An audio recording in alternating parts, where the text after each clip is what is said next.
भाईजान 2 केटी चाय गोली बाजे മാംഗ്ലൂർ ബണ്ടി ചെയ്തോ. കുടിച്ചിട്ടുണ്ടോ കേട്ടി ചായ എന്താന്നുള്ളത്? അബുദാബിയിൽ കേട്ടി ചായ വന്നിരിക്കുകയാണ് പുതിയൊരു സ്ഥലത്ത്. നമുക്കൊന്ന് കുടിച്ചു നോക്കാം എങ്ങനെയുണ്ടെന്നുള്ളത്. കേട്ടി ചായ നമ്മൾ മുന്നേ പരിചയപ്പെടുത്തിയിട്ടുണ്ട്. മാംഗ്ലൂരിൽ നിന്ന് ഏകദേശം ഒരു 100-800 രൂപ കൊടുത്ത് ഓട്ടോക്ക് പോയിട്ട് 10 രൂപ ചായ പിടിച്ചതാ.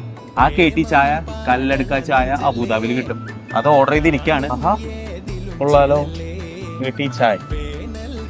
ഇത് ശരിക്കും നാട്ടിലത്തെ പോലെ കാണാനൊക്കെ ഉണ്ട്. അതേപോലെ സംഭവം നോക്കിയേ, ആ കട്ടിപ്പതഞ്ഞ്. ഇനി നമ്മൾ എന്താ ചെയ്യണമെന്ന് വെച്ച് കഴിഞ്ഞാല് ഇതിങ്ങനെ മിക്സ് ചെയ്യും.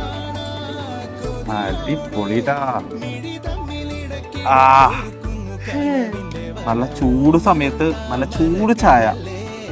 അപ്പോ ഗോലി ബാജി തന്നിരിക്കുകയാണ്. ബജി പോലെ ഇരിക്കുന്നുണ്ട്. എനിക്ക് തോന്നണെന്ന് വെച്ചാലേ നമ്മൾ ഒത്തന്റിക് ആയിട്ട്